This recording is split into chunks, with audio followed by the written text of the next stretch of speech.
গতকাল অর্থাৎ 16ই ডিসেম্বর ভোটের খসড়া তালিকা বেরিয়েছে।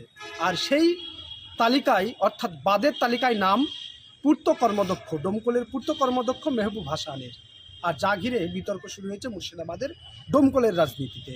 শুধু তাই নয়, জানা গিয়েছে যে তিনি মুর্শিদাবাদের ডোমকল বিধানসভার বিধায়ক জাফিকুল ইসলামের ভাইপো, পাশাপাশি ডোমকল পঞ্চায়েত সমিতির পূর্ত কর্মাধ্যক্ষ, আর তার নামটাই নেই।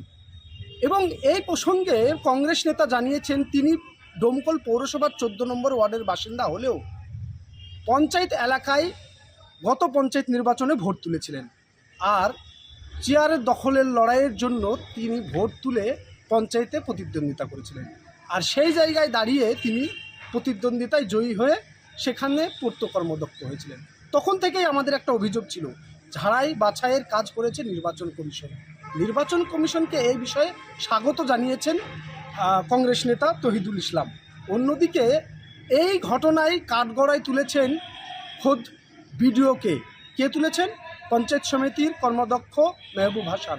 তিনি যেটা জানিয়েছেন, বিডিওর নেতৃত্ব বিএলও এই কাজটা করেছে। আর যা ঘিরে কিন্তু বিতর্ক শুরু হয়েছে মুর্শিদাবাদের ডোমকলে। জানা গিয়েছে যে বিডিও এই প্রসঙ্গে যেটা জানিয়েছেন, মানুষ মাত্রই ভুল হয়, কাজ করতে গিয়ে কোনো অসুবিধা বা কোনো ভুল হতে পারে, সে বিষয়ে আমরা খতিয়ে দেখব এবং তিনি সঠিক এবং বৈধ ভোটার হলে তার নামটা অবশ্যই আগামী দিনে তোলা হবে, এমনটাই জানিয়েছেন বিডিও।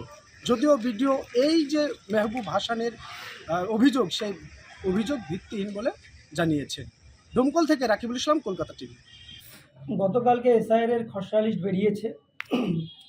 আমি রাত্রি 7টা নাগাদ জানতে পারি যে খসড়া লিস্টের 16 নম্বর সিরিয়ালে আমার নাম বাদ পড়েছে।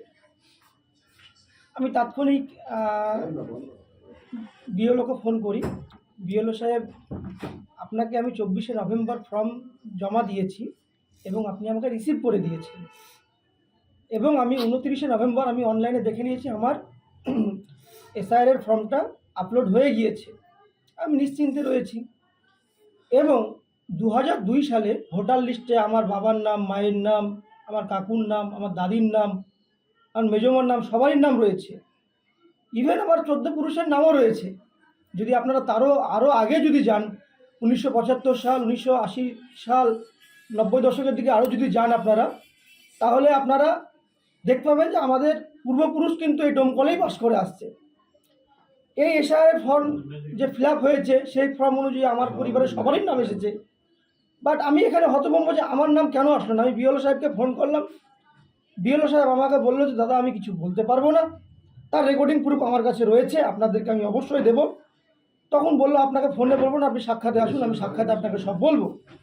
আমি সবটা যখন জানতে পারি, তখন উনি আমাকে বললেন, আমাকে জোর করে পেশারত্তি করে 12ই ডিসেম্বর, যেদিন এসআইআর লাস্ট ডেট, সেই দিন 12ই ডিসেম্বর বিকাল 4 ঘটিকায় বিডিওর ঘরে ইলেকশন ওসি এবং বিডিও সাহেব আমাকে জোরপূর্বক একটা বেআইনি ও সাজানো গুছানো কোনো কাউকে দিয়ে দরখাস্ত লিখিয়ে সে বেআইনি মারফত আমার নামটা বাদ দেওয়া হয়েছে বা খুঁজে পাওয়া যায়নি।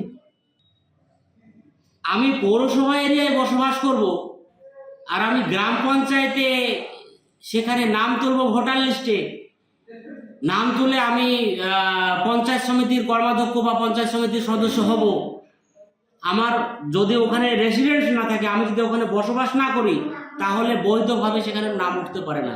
সেই রকমই মেহবুব হাসান 275 ডোমকল বিধানসভা কেন্দ্রের 220 নাম্বার পার্ট, সেই পার্টে বসবাস করেন না আমাদের ওখানকার স্থানীয় নেতৃত্ব। এবং আমরা বিএলএ 2 নিয়োগ করেছিলাম গোলাম মণ্ডল, ওনার অভিযোগের ভিত্তিতে আমরা লিখিত আকারে অভিযোগ করি যে মেহবুব হাসান 220 নাম্বার পার্টে নরজপুর যে বুথের নাম, সেখানে স্থায়ীভাবে বসবাস করেন না, বা ওই এরিয়ায় তাকে দেখা যায় না, অথচ ওখানকার ভোটার হিসাবে আছে।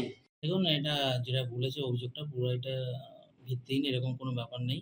আমাদের কাছে যেমন অনেকজনেরই কমপ্লেন আসে, এরকম নর্মাল কমপ্লেন এসেছিল, সেই হিসাবে আমরা বিএলওকে ডেকেছিলাম। তো বিএলওকে ডেকে আমরা জিজ্ঞেস করেছিলাম যে এটা কি ঠিক না ভুল। তো বিএলও এটা বললো যে না, এখানে এমনি থাকে না। তো তো তার বেসিসে উনি করেছে, আর পুরোটা বিএলও অ্যাপে উনি নিজেই কাজ করেছে, এখানে তো আমাদের কোনো ফোর্সফুলি কোনো কিছু করার জায়গা নেই, তো সেই হিসেবে উনি কাজ করেছে। বিএলওর কাছে আমরা গেছিলাম, বিএলও নিজে বলছেন যে আপনি নাকি ওনাকে ফোন করে ডেকেছেন এবং ডেকে কোনো একটা ঘরে নিয়ে গিয়ে বাধ্য করেছেন নাকি ওই নামটা বাদ দেওয়ার জন্য, এই কথাটা উনি বলছেন। বিষয়টা আপনি কি না না, বলবেন? এটা ফলস কথা বলছে, হয়তো উনি ইয়ের মধ্যে আছে, ট্রেমরে আছে, হয়তো চাপা খেয়ে হয়তো বলছে এরকম। এরকম কোনো কিছু হয় নাই, ওনাকে ডাকা হয়েছে অফিসে, এটা তো যেমন বাকি বিএলওদেরকেও ডাকা হয়, ওনাকেও ডাকা হয়েছিল, সবাই রেগুলারলি আমাদের অফিসে এসেছিল। তো উনিও এসেছিল, উনি এসে দেখেছে, কমপ্লেন দেখে নিয়ে উনি হচ্ছে বলছে যে না থাকে না, উনি ইভেন এটাও বলেছিল ওনার সঙ্গে কথা হয়েছিল। এবার আমরা এটা জানি না ব্যাপারটা পুরো, উনি ওই বেসিসে করেছে, তারপরে আমাদের কাছে অভিযোগ আবার আসে, তো আমরা দেখছি আবার তদন্ত করে, যদি ঠিক থাকে অসুবিধা নেই।